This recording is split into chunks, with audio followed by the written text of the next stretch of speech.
국무총리님, 본연은 민족의 전망과 국민들의 생존이 매우 절박하고 시급하다고 생각합니다. 세계 대격변기에 세계 질서가 재편되면서 제3차 세계대전에 준하는 상황이 벌어지고 있습니다. 지금은 민의의 정당인 국회가 여야 없이 국민들의 생활을 구하기 위해서 밤새 토론하면서 온 힘을 다해야 할 때라고 생각합니다.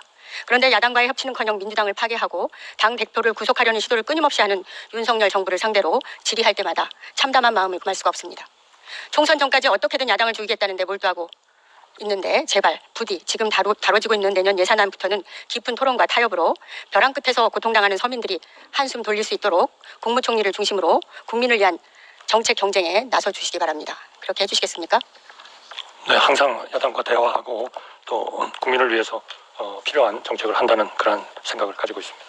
네, 저는 무엇보다도 이번 예산이 기본적인 생활을 할 수입도 얻지 못한 해체 위기에 빠진 가정을 살릴 수 있도록 하는 일, 경제의 숨통이 막혀서 파산과 부도 상태로 휩쓸려가는 사람들을 구하는 일, 실업 상태에 놓인 사람들, 훔치거나 흉폭한 일을 하지 않으면 살아갈 수 없는 사람들을 살리는 일, 소멸되고 죽어가는 지방을 살리는 일을 최우선으로 해결해야 하는 예산이 되었으면 합니다. 그런데 지금 국회에 제출된 내년 예산안은 누구를 위한 예산인가? 누구에게 가장 이득이 되는 예산인가? 기득권과 특권층 그리고 재벌체제와 모피아가 가장 혜택을 보는 예산이라는 결론을 내렸습니다. 재정을 풀어 서민들을 살려야 할 시점에 대통령은 재정 늘리면 물가 때문에 서민 죽는다라는 황당한 말씀을 하시면서 건전 재정을 신주단지 모시듯 통치 이념으로까지 내세우고 있습니다. 결국 내년 명목 성장률 전망치가 4.2%인데 예산안 증가율은 2.8%로 20년 만에 역대 최저로 계획되었습니다. 예산으로 경제를 부양시키는 것이 아니라 경제 성장률 발목을 잡겠다는 계획입니다. 윤석열 정부가 주장하는 긴축재정과 건전재정 예산은 재벌, 대기업, 부자 감세를 처리하지 않으면서 재정 지출을 억제하기 때문에 서민들만 더욱더 고통의 나락으로 떨어뜨리는 반서민적인 예산입니다. 그런데도 윤석열 정부는 민생 예산이냐면서 끊임없이 호도하고 있습니다. 그 예로 보건복지부 예산 증가는 물가 상승과 급속한 고령화에 따른 자연 증가의 결과에 불과합니다. 그 세부 내역을 살펴보면 오히려 더 많이 삭감되고 더 많이 축소되었음을 확인할 수 있습니다. 총리께서도 오전에 취약한 사회적 약자를 더욱 두텁게 보호한다고 하셨는데 국민을 기만하는 것이 아닌가 하는 생각을 했었습니다.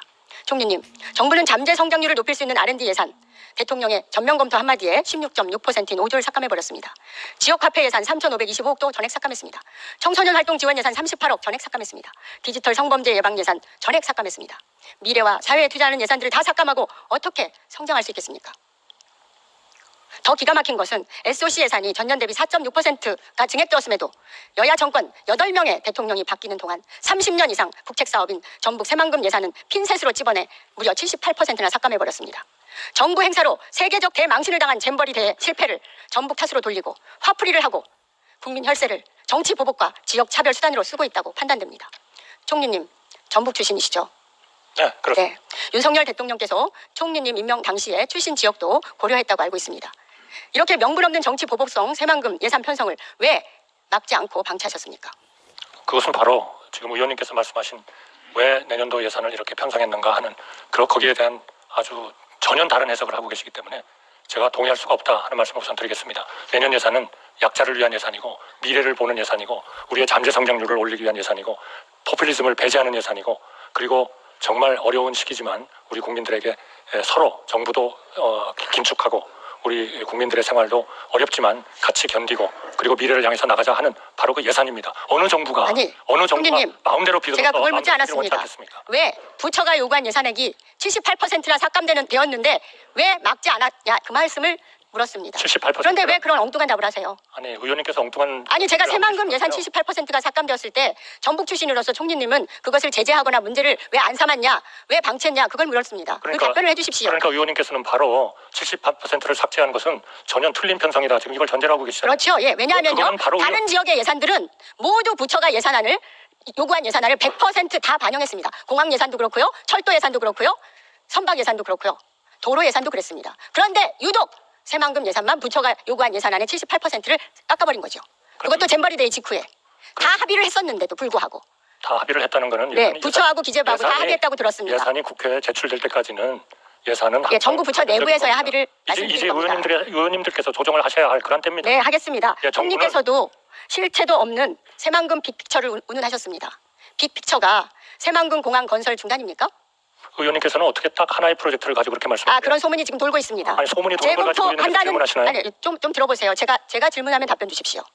검토한다는 말로 시간을 끌어서 사실상 공항 사업을 무산시키려는 겁니까?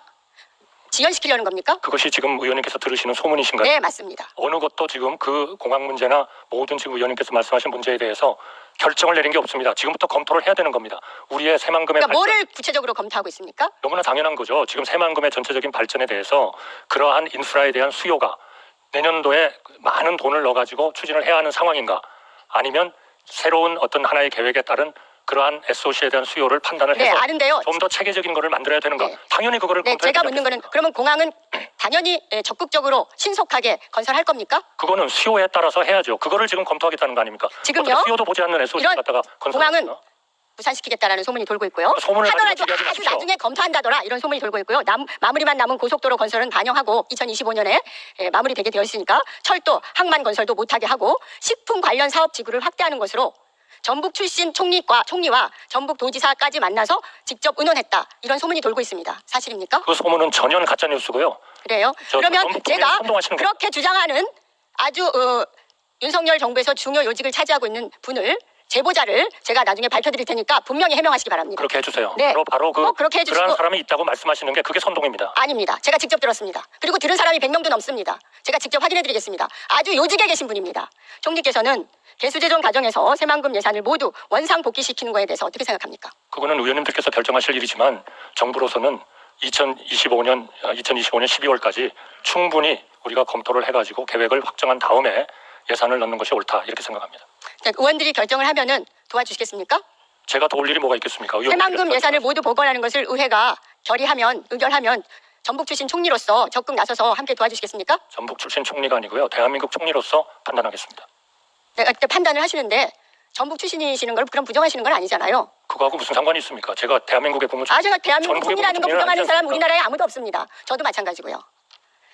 세계적 팬데믹에 이어 우크라이나 전쟁과 미국발 고금리 상승으로 몰아치는 복합적인 위기는 재벌 대기업 위주의 정책이나 미국 종속적 정책이 아니라 생존권과 인권 그리고 국민 주권의 강화로 극복될 수 있다고 생각합니다. 그런데 윤석열 정부는 잘못된 경제 재정 정책에 대한 반성하고 파탄 지경의 국가 경제와 도탄에 빠진 민생 경제를 살리려는 혼신의 노력은커녕 야당, 전 정권, 노동자, 사회단체 등에 대한 잔혹하고 무도한 탄압도 모자라서 이제는 탄핵할 테면 해봐라 라는 오망방자함으로 국회와 국민들 겁박에 호기까지 부리고 있습니다.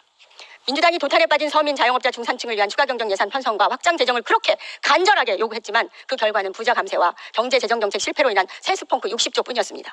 말로는 민생을 강조하지만 대기업과 돈 많은 부자들의 기득권 카르텔을 강화하는 데 집중하는 대통령과 관료들은 도대체 어느 나라 대통령이고 어느 나라 관료들인지 묻고 싶습니다.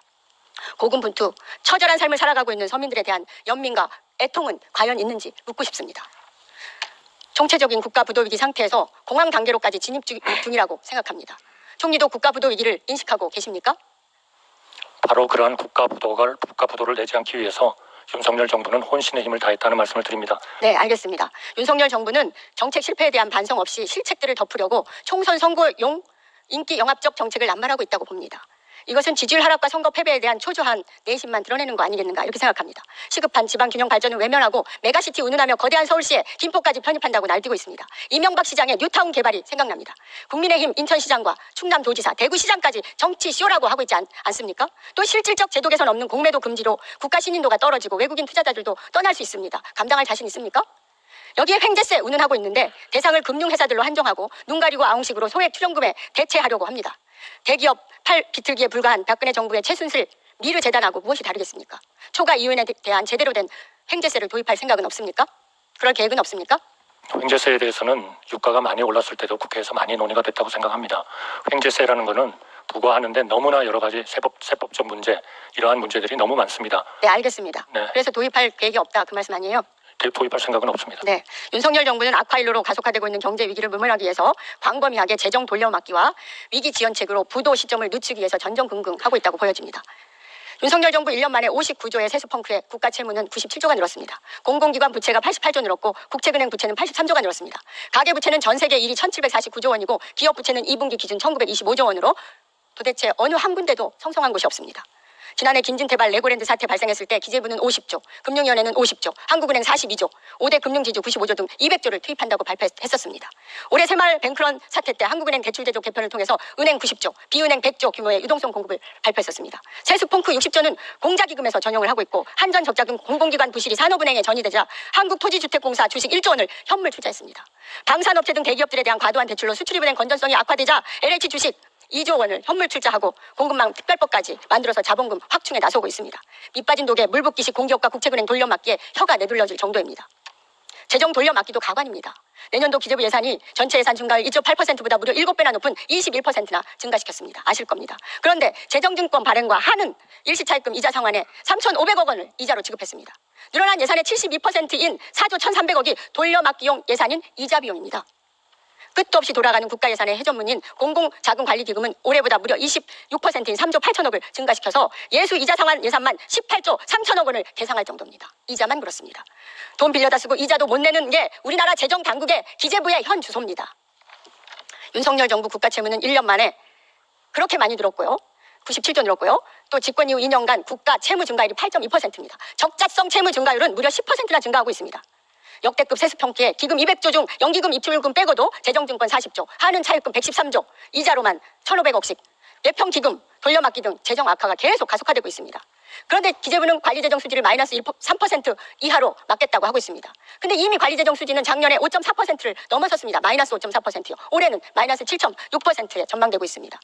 역사상 가장 최악의 재정 위기 상태입니다. 총리께서는 기재부 장관도 해보시고 경제 전문가십니다.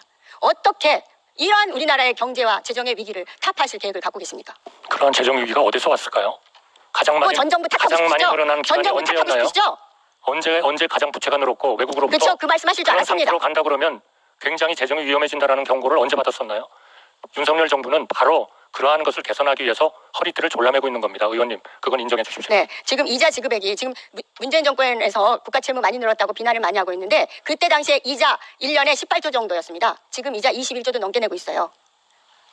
금리가 노력하는 게 보이질 금리가 않고요. 세계적으로 10배가 올랐지 않습니까? 네, 세계적으로도 올랐는데 언제나 총리님이나 기재부 장관은 윤석열 정부가 잘못한 게 아니고 문재인 정부에서 국가 채무가 많이 늘어서 이런 위기가 왔다. 이런 말씀 그동안 너무나 많이 하셨죠. 전 세계가 그런데 우려했던 시기가 그때는 언제인가요? 코로나 시대였습니다. 아닙니다. 코로나 극복을 위해서 코로나 시기 고해 국가 채무도 늘었고 바로 다음 해부터 모든 나라는 부채를 안정적으로 관리하기 시작했습니다. 우리나라만 계속 부채를 늘려온 거예요. 네, 지금이 제일 심각합니다. 그러니까, 가장 가속적으로 늘어나고 있습니다. 국제사회가 가장 우리의 재정을 걱정했었던 것은 그때고 지금 재정에 대해서 모든 IMF를 비롯해서 모든 그 국제 신용기관들이 평가하고 우리의 그 그레이드를 높이는 게 아니라 점점 떨어지고 있는 거 아시죠? 유지시키- 국가 경쟁력이 점점 윤석열 정권에 와서 급속도로 떨어지고 있는 거 아시죠? 우리 국제 신용도는 AA-로 스테이블입니다. 일본보다 2단계가 높습니다. 지금요. 지금 미국 모두가- 국제시장 10년 모두가- 만기물 국채가 점점 가치가 떨어지면서 우리는 가만히 앉아서 외환 보유고가 엄청나게 줄어들었습니다. 더 유동성이 심하고요. 더 이 진폭이 훨씬 더 큽니다. 그렇지 않습니다. 거의 종속적입니다. 의원님 그렇지 않아요. 국제 네, 총리님, 신용기관들이 제가 질문할 게 대한민국을 남았습니다. 어떻게 평가하는지를 제대로 평가해 주십시오. 서민들이 무엇 때문에 가장 고통스럽다고 생각하십니까? 당연한 거죠. 지금 금리가 10배가 올랐고 그리고 물가가 기후적인 문제 그리고 여러 가지 구조적인 문제 때문에 최근에 조금 올랐죠. 그러나 뭐가 올라요? 아니 서민들이 무엇 때문에 가장 고통스러울 것 같냐고 하는데 뭘 이렇게 복잡하게 말씀하세요? 제가 물가하고 금리가 주변에 그랬지 서민 많이 않습니까? 계세요? 아니 무슨 말씀을 그렇게 하세요? 아니 한번 여쭤보는 겁니다. 총리님 주변에는 서민들이 많이 계십니까? 의원님 주위에는 많이 계십니까? 제 주위에도 많습니다. 네. 글쎄 의원님이 생각하시는 요인과 제가 생각하는 요인이 다를 수도 있죠. 그러나 우선 제일 중요한 거는 물가가 안정되어야 하고 국가가 건전해야 되고 국가가 빚더미 위에서 소위 위험을 직면하면 안 되는 거고요. 그리고 우리 모든 금리나 이런 것들이 금융 취약자에게도 견딜만한 그러한 상황이 돼야죠. 그런 상황을 만들기 위해서 그런 상황을 만들기 위해서라면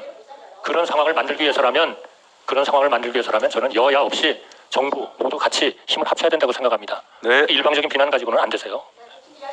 수고하셨습니다.